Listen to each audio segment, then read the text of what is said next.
This is a very nice low mileage true blue 2001 Mustang Bullitt. Right off the bat, as I look at the car, I notice that it looks like it has the original Goodyear tires on it. The brakes look to be in very good shape, and the wheels look in great shape as well. A little bit of swirls on the fender there you can see in the light, but with a car like this that's 23 years old, it's going to have some light scratches from being washed and, whether it had a cover on it and stuff. But really nice looking car, beautiful condition. Love the true blue. I have one that's true blue as well, and this is definitely a very nice car. Looking in the engine bay, I've noticed that it's got some things like an aftermarket oil filler cap on the right side valve cover there on the driver's side valve cover. But looking here at these hoses, if you look underneath these two thick hoses, you'll see there's another hose that's a little smaller, and it goes into a threaded port there on the intake manifold.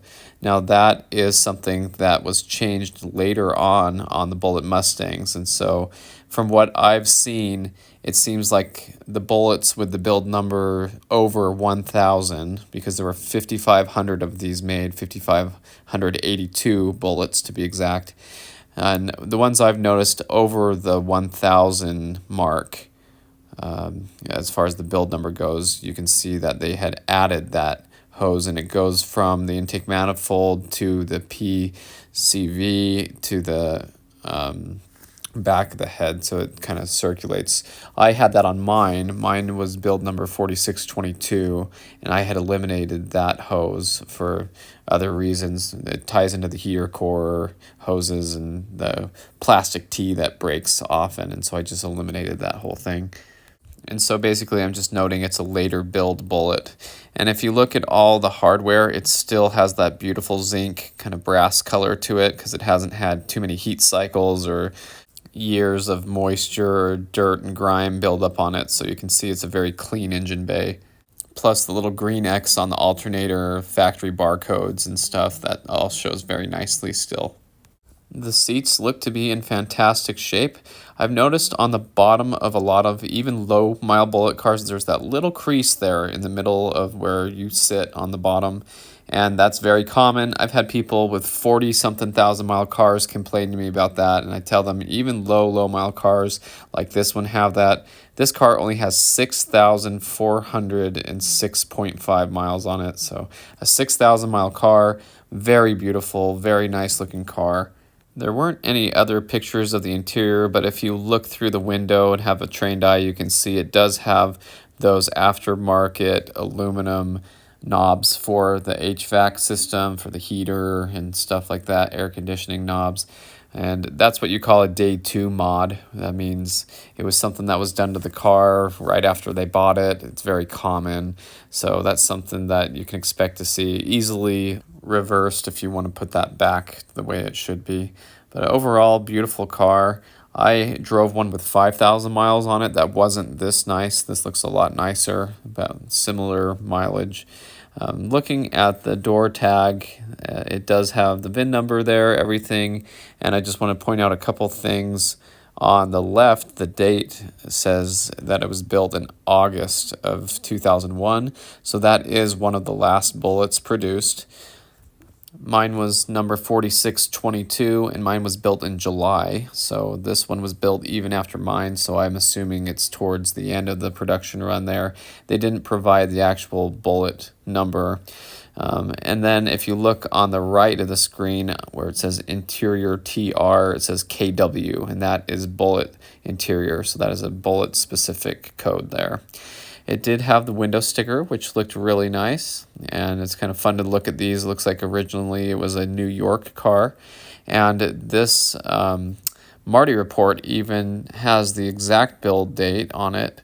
As a matter of fact, it said it was built on August 20th of 2001, and that's actually pretty late because the 2002s were probably already starting to be built by then. It says it was sold in September, towards the end of September, and I have heard the stories over the years that some of the Bullitts at the end sat on car lots for a while, like this one. Obviously, it sat all the way into September of 2001, and some people got really good discounts on these cars when they were sold new. Now, I'm not sure if this Marty report had more information than this page that they were showing, but it does show that it is on the breakdown statistics, it's one of 5,582 with the bullitt package. And it does show that it's one of 722 with its specific options. That would be a true blue bullitt Mustang.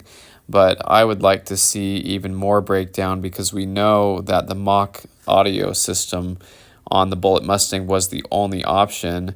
And even at that, there were breakdowns of the ones that went to Canada that were built differently with metric gauges, daytime running lights, stuff like that. And so it's been said before in the bullitt community that a true blue bullitt Mustang without the mock audio, which is what I own, is one of 54 built. And out of those, half of those went to Canada, so roughly one of 25 is what my car is. I would like to know what this one is, being that it is a mock audio car that's true blue. So it should say that this is one of 668 as optioned, and even lesser than that with the standard gauges, the non-metric gauges. So I wish that it had a little bit better of a breakdown there, and it might, but maybe there's other pages it's not showing, but that's the Marti report page they showed on the car. And this might even be a dealer trade car, because the window stickers showed a dealership in New York on the very bottom.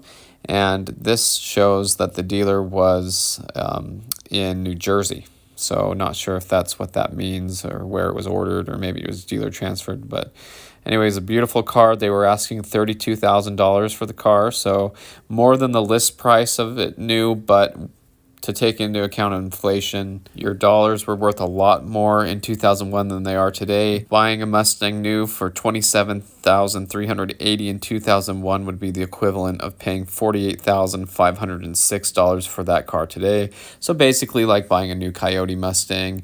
So it's all how you look at it. Basically, you're losing money on this as an asset. You might be getting your money back, but you can't buy the same amount as you could have with those dollars today compared to what you could have bought with it back in 2001. So this is a very beautiful car. If this is what you like, this is a great car to buy. You might disagree with the price. You might agree with the price. They were asking 30-something thousand for the car, and so that is a little high for a 2-valve Mustang GT, even if it's a bullitt. But, you know, this is definitely a car that is holding its value as a collectability thing. Now, it's not a wrapper car. It doesn't have 57 miles on it. I've seen, you know, Mach 1s and stuff with that kind of mileage going for the $50,000-$60,000 range, or the Cobra's bringing a lot more than that. So it's all about what you want and what it's worth to you.